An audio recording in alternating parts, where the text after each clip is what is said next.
we are living at a time, present times, when impatience and intolerance are becoming the norm. हम ऐसे समय में अब जी रहे हैं जब हम धीरज अपना खो चुके हैं, खोते जा रहे हैं, और एक दूसरे को हम बर्दाश्त नहीं कर पाते हैं.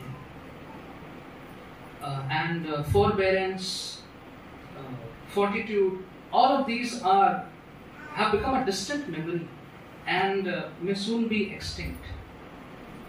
और एक दूसरे को प्राथमिकता देना, एक दूसरे के साथ धीरज रखना, ये सब जो बातें हैं हम खोते जा रहे हैं, और शायद एक दिन ऐसा आ जाएगा कि ये बिल्कुल भी कहीं देखने को नहीं मिलेगा. Convicts Atiq Ahmed and Ashraf were adjudged guilty.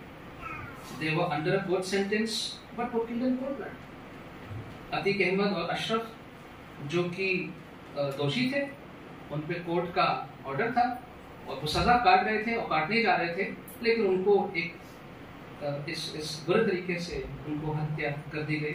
Many people openly praised it and many people silently in their hearts also praised it. बहुत लोगों ने खुलेआम इसको जश्न मनाया, बहुत अच्छा हुआ, बहुत अच्छा हुआ, और कई लोग ने मन ही मन में बहुत खुशी मनाई. Why? Well, he was a parasite. He did this, he did that. Served him right. और बहुत लोगों ने ऐसा कहा कि अरे अच्छा ही हुआ, उसने तो ऐसा किया था, वैसा किया था, सही हुआ, जो हुआ सही हुआ. And that culture has become so strong today. ये जो बात है आज इतनी ज्यादा मजबूत हो चुकी है कि we want instant justice. हम चाहते हैं तुरंत फैसला हो जाए. We want that, no, whatever we think is wrong, it should be immediately, completely removed. जो चीज हमें लगता गलत है, सही नहीं है, तुरंत इनको हटा दिया जाए, इनका घर तोड़ दिया जाए, इनको भगा दिया जाए. And we think that all that will create peace and calm and it will cleanse the system. और ये सब करने से क्या होगा? सफाई हो जाएगी, हर चीज जो है वो ठीक हो जाएगी. Couple of days ago I saw a video of a drunk man who entered into a holy place. He was mercilessly beaten. एक व्यक्ति, मैंने वीडियो देखा जो नशे में था, वो एक आराधना की जगह में घुस गया, चला गया गलती से, और उसको बहुत बुरे तरीके से उन्होंने मार के वहां से हटाया. And so whether it is politics, whether it is our places of work, even homes, families also, we want things to be done immediately, sorted immediately, instant justice. चाहे वो राजनीति हो, जहाँ हम काम करते हैं वो हो, हमारे घर हो. आजकल स्थिति ऐसी कि हम चाहते हैं कि तुरंत फैसला हो जाए और चीजें जो है वो तुरंत सही हो जाएं. And we are losing our patience sooner, and we are desiring instant justice. हम अपने धीरज खोते जा रहे हैं और हम चाहते हैं कि तुरंत बातों का फैसला हो जाए, न्याय तुरंत हो जाए. But the parable that has been read to us, the parable of the wheat and the weeds, in this parable we learn that instant justice or judgment is not a value taught by Jesus. आज दृष्टांत पढ़ा गया आपके सामने, उसमें हम ये सीखते हैं कि एकदम मौके पे न्याय कर देना जो है ये परमेश्वर के राज्य का मूल नहीं है. यीशु मसीह ऐसे मूल्य को नहीं सिखाते. Jesus does not teach instant justice. Now it is an interesting parable. ये जो दृष्टांत है बहुत ध्यान से देखने वाला है. There's a farmer who sows wheat in his field. एक किसान है जो गेहूं अपने खेत में लगाता है. But while he slept, the enemy sowed weeds. लेकिन जब वो सो रहा था तो जो उसके शत्रु थे उन्होंने आकर उसमें जंगली पौधे लगा दिए. And so as the wheat began to grow, so did the weeds. और जब वो गेहूं के पौधे बढ़ने लगे तो साथ में वो जंगली पौधे भी साथ में बढ़ने लगे. And this was a dilemma before the farmer. अब जो किसान था उसके सामने परिस्थिति आ गई कि अब क्या करें. गेहूं भी है और साथ में बीच बीच में ये जंगली झाड़ी भी है. अब क्या करें? What should he do? Should he pull out the weeds? क्या ये सारे जंगली घास को पौधों को निकाल फेंके? But that will destroy the wheat as well. लेकिन साथ साथ में जो गेहूं है वो भी खिंच जाएगा, उसका भी नुकसान हो जाएगा. So he tells his servants to let them grow together until the time for harvest comes. वो अपने सेवकों से कहता है कि दोनों को उगने दो, गेहूं को भी उगने दो और जो जंगली पौधा है उसको भी उगने दो, और जब समय आएगा कटाई का तब उस वक्त इसको हम देखेंगे. And this context is of a Palestinian audience. फिलिस्तीन के जो लोग थे ये उनके लिए विशेष रीति से ये बात उन पर लागू होती थी.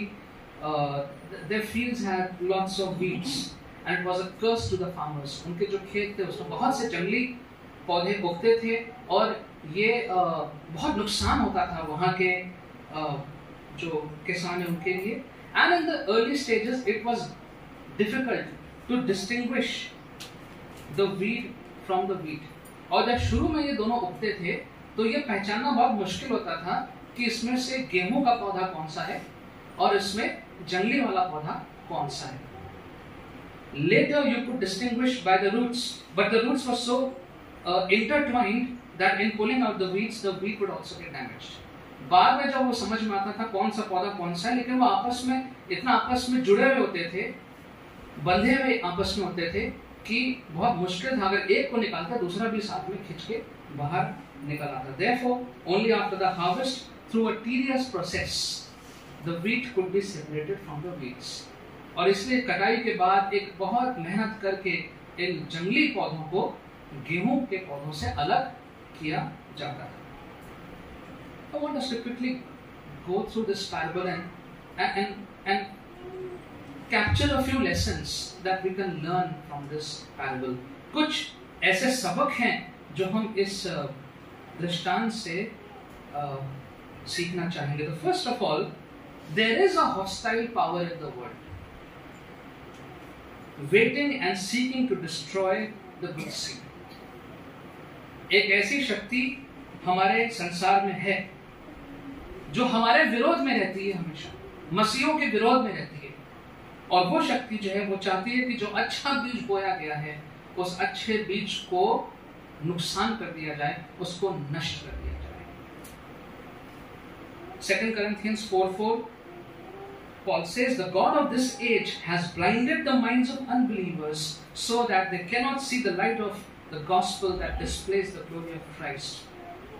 2 Corinthians 4:4 में पौलुस कहता है कि ये जो इस संसार का जो ईश्वर है, मीनिंग द डेविल, इसने विश्वासियों की आंखों पे पट्टी बांध दी है, तो हमको दिखाई नहीं पड़ता है, लोगों को दिखाई नहीं पड़ता है.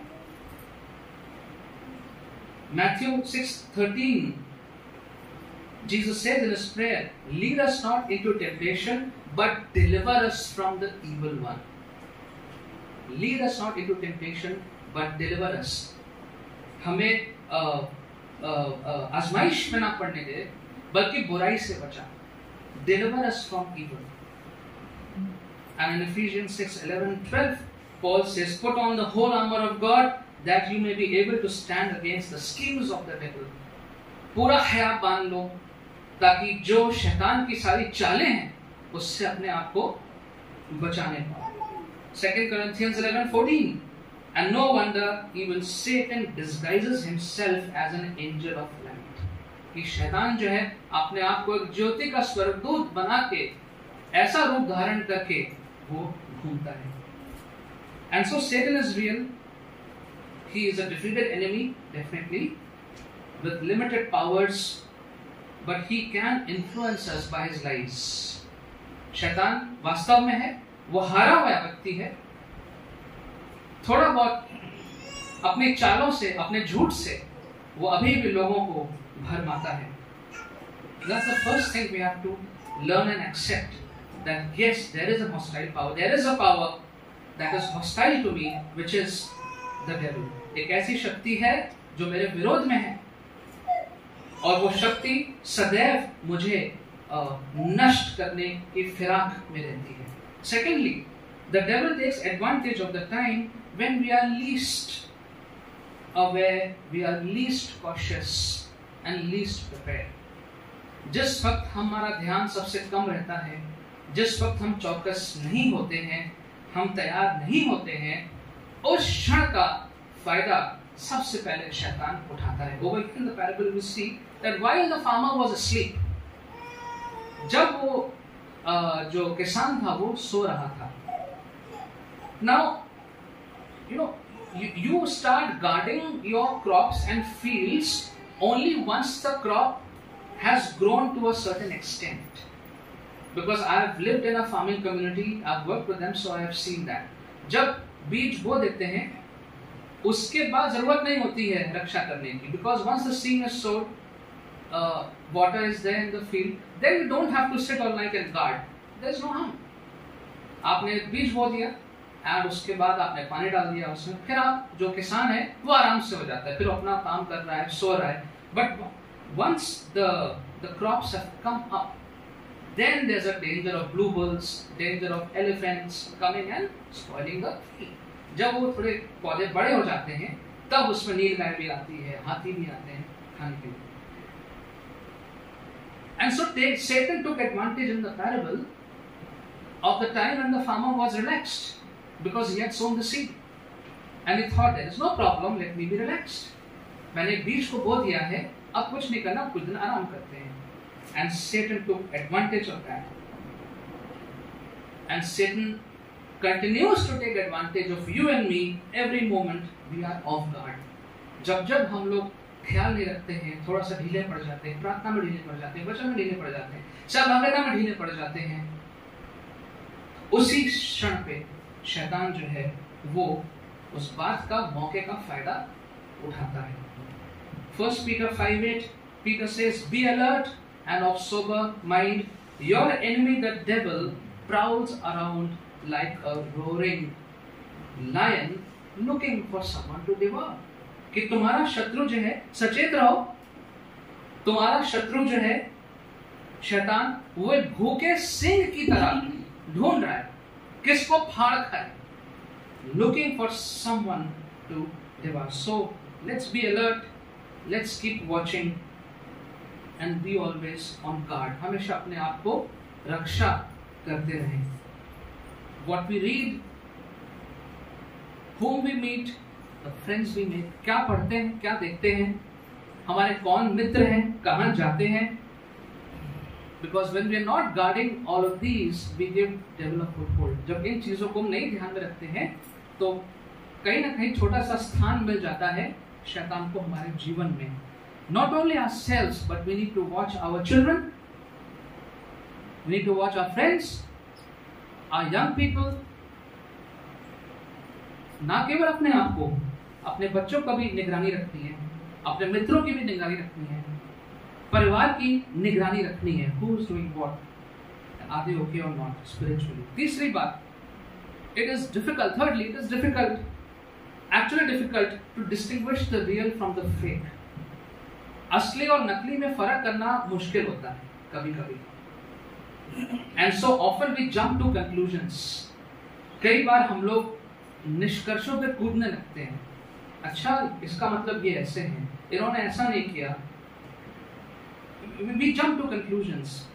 We hear something about someone and we jump to a conclusion. किसी के बारे में कहीं कुछ सुना, and immediately we jump to a conclusion. हम निर्णय कर लेते हैं। We become judgmental. हम तुरंत निर्णय की वाणी में आ जाते हैं। We label people according to our point of view or what we heard about them. हम लोगों पे एक छाप लगा देते हैं, उनके बारे में कुछ सुना, कुछ देखा कहीं, और हम लोगों पे छाप लगा देते हैं अपने सोच के अनुसार। So a person may appear to be good, but turns out to be bad or vice versa. हो सकता है एक व्यक्ति दिखने में अच्छा, सही हो, सब काम ठीक ठीक कर रहा हो, लेकिन वास्तविकता कुछ और हो, या उल्टा भी हो सकता है कि हमें दिखने में कोई व्यक्ति सही नहीं लग रहा था, लेकिन वास्तव में बहुत अच्छा व्यक्ति था। ये भी हो सकता है।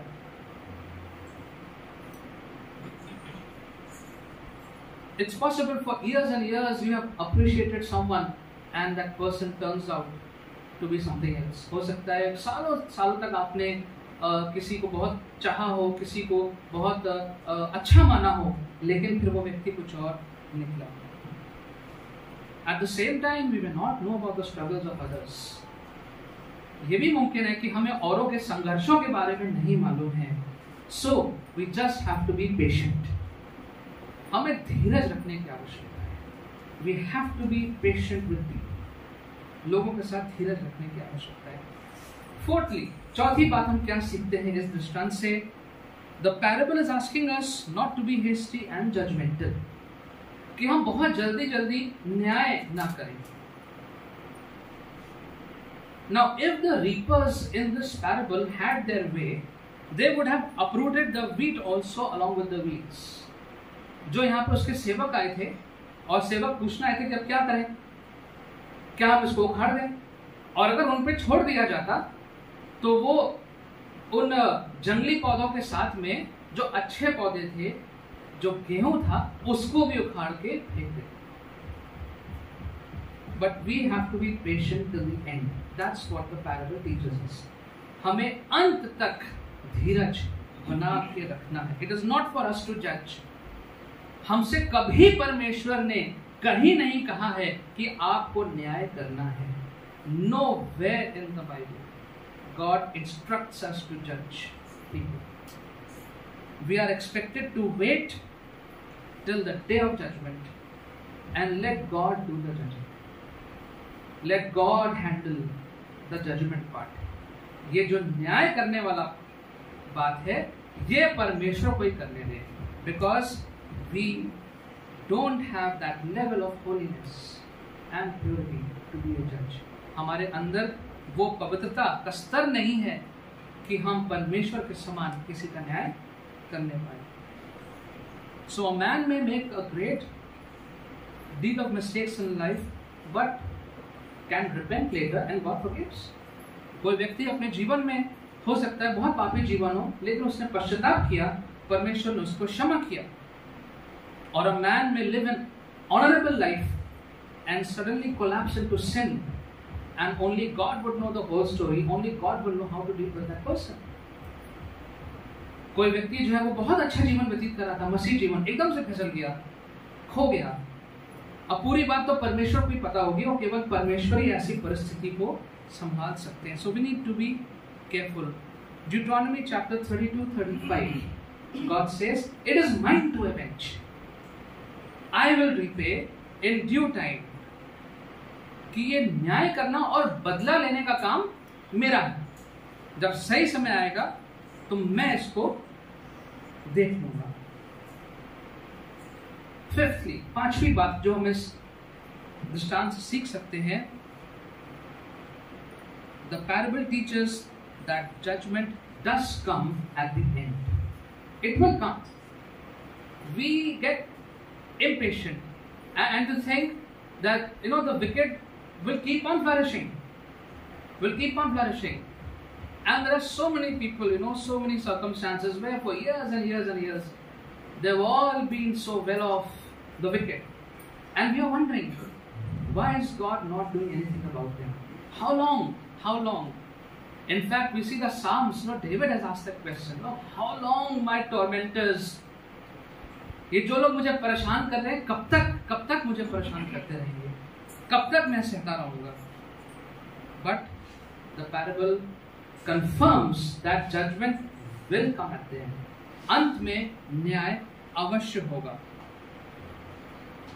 It is very much possible that in this life a sinner or a vile offender may escape judgment. ये मुमकिन है कि इस जीवन में कोई पापी व्यक्ति है, बुरा व्यक्ति है, दुष्ट व्यक्ति है, शायद वो न्याय से बच जाए. ये मुमकिन है. And often we burn with anger when we see bad people getting promotions, bad people doing well in life. हमको बहुत बुरा लगता है, गुस्सा आता है कि ये व्यक्ति, इनको कैसे आगे, इनकी पदोन्नति कैसे हो गई, ये कैसे आगे निकल गए, ये अपने जीवन में कितना अच्छा व्यतीत कर रहे हैं. But the Bible teaches us at the end judgment is inevitable. वचन बताता है कि अंत में परमेश्वर अवश्य न्याय करेंगे. Romans 14:12 and 13. So then each of us will give an account of himself to God. हम में से हर एक व्यक्ति को अपना हिसाब परमेश्वर को देना होगा. Therefore, let us not pass judgment on one another anymore. इसलिए एक दूसरे पे हम न्याय ना करें. And all along we need to remember that Jesus is sowing the good seed. कि प्रभु यीशु मसीह जो है वो इस अच्छे भले बीज को बो रहे हैं. And we are also expected to sow the seed of the gospel in the society. That is what is expected. कि हम भी इन अच्छे बीजों को जहां पर भी हम रहते हैं, काम करते हैं, इन अच्छे बीजों को बोते रहें और अच्छे बीज हम बोते रहें.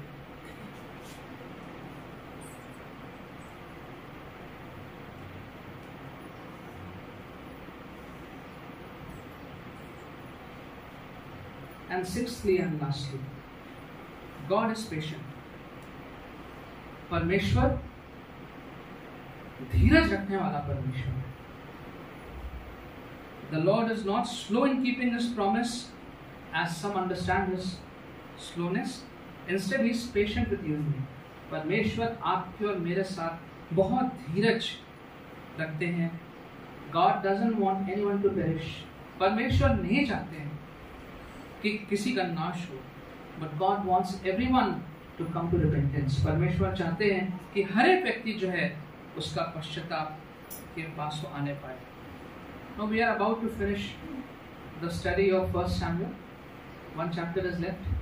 पहला सैमुअल हम बाइबल स्टडी में जो ऑनलाइन थर्सडे को होती है खत्म कर रहे हैं. It has 31 chapters. Saul was anointed as a king in chapter 10. 10वें अध्याय में सॉल को अभिषेक किया गया था कि वो राजा बने. But he takes his own life in chapter 31. 31वें अध्याय में अगली स्टडी में देखा जाएगा कि उसने अपना जीवन स्वयं ले लिया, आत्महत्या उसने कर ली. Saul kept disobeying God and also defaming the name of the God of Israel. Saul ने निरंतर परमेश्वर की आज्ञा का पालन नहीं किया, अनादर करता रहा और परमेश्वर के नाम को भी हानि पहुंचाई. Because all the neighbouring Nations were watching कि ये जो परमेश्वर है, इब्रानियों का जो परमेश्वर है, कैसे सॉल ने जो भी किया उससे परमेश्वर का नाम भी खराब हुआ. But God was patient. God also kept David from killing sol.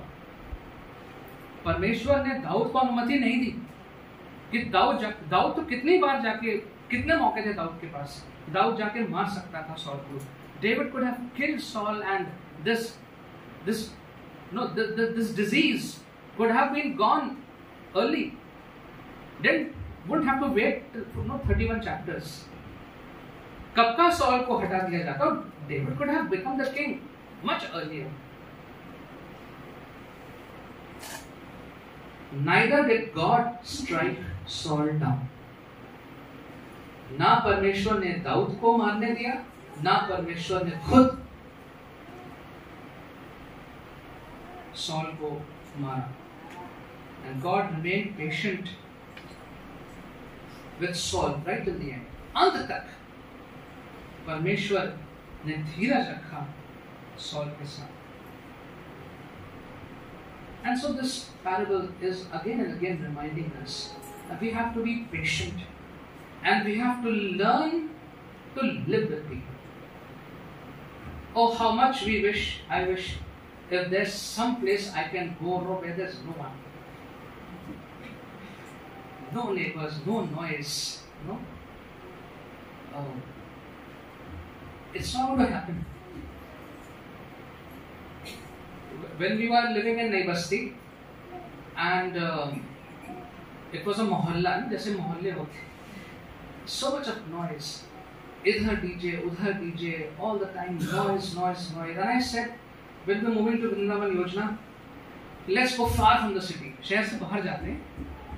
On the 8th floor, 8वीं मंजिल पर जाएंगे, away from the noise. I was mistaken. There's this ornate शादी वाला घर right across. Now they have made more floors so that they can have multiple. And there are times when 3-4 barats come at the same time. 3-4 बारातें एक ही बार में आती हैं. And हमारे शीशे, the glass is like jarring. And we don't know what to do. You just have to learn to live with it.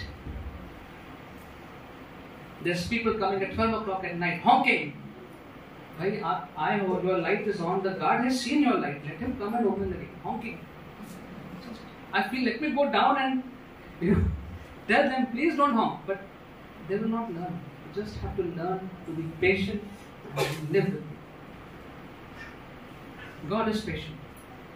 Let's remember, God is patient. परमेश्वर हमारे साथ बहुत धीरज रखते हैं. We all can think of our own selves. God should have discarded us long time back. Should have discarded me long time back. But He's being patient. परमेश्वर को चाहिए था मुझे बहुत पहले ही छोड़ दिया था. इसका कुछ नहीं हो सकता. ये फालतू. But God has been patient with me. And it doesn't mean that all is gloom and doom. इसका मतलब ये भी नहीं है कि देखिए भाई ऐसा ही है, ऐसा ही चलेगा, ऐसे यहाँ पर कुछ नहीं हो सकता. I'm not saying that. ऐसा नहीं है. The good seed is being sown.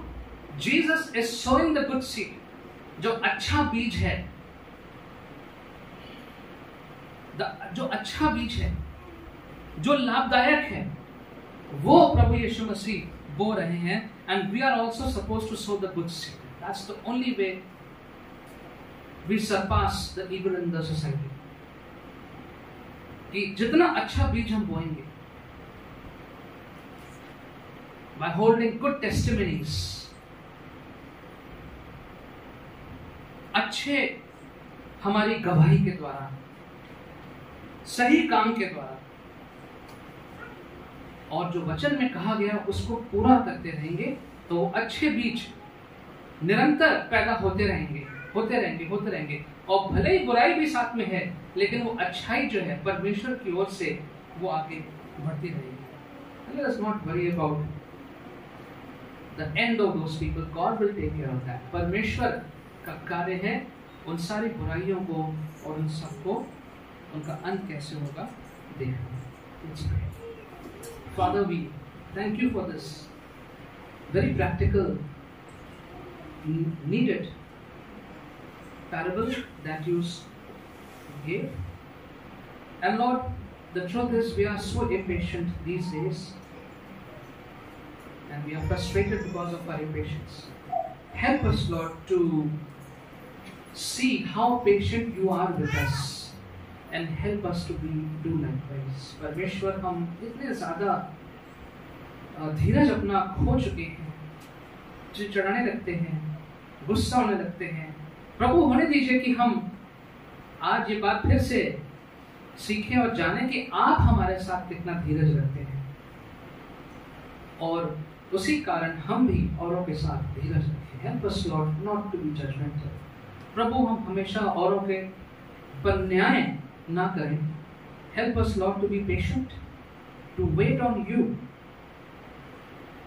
to take care of these evil circumstances. परमेश्वर, हम आप पे निर्भर रहें, ताकि आप पे निर्भर करें, विश्वास करें कि आप इन सारी बुरी परिस्थितियों को अपने तरीके से ठीक करेंगे. Help us, Lord, to continue to sow the good seed. प्रभु जी, हम उस अच्छे बीज को अपने जीवनों में, अपने कार्य क्षेत्र में, कलीसिया में, पड़ोस में, हर जगह उन अच्छे बीजों को हमें बोते रहें. Give us the knowledge, give us the patience, guidance to do that. In Jesus' name we pray.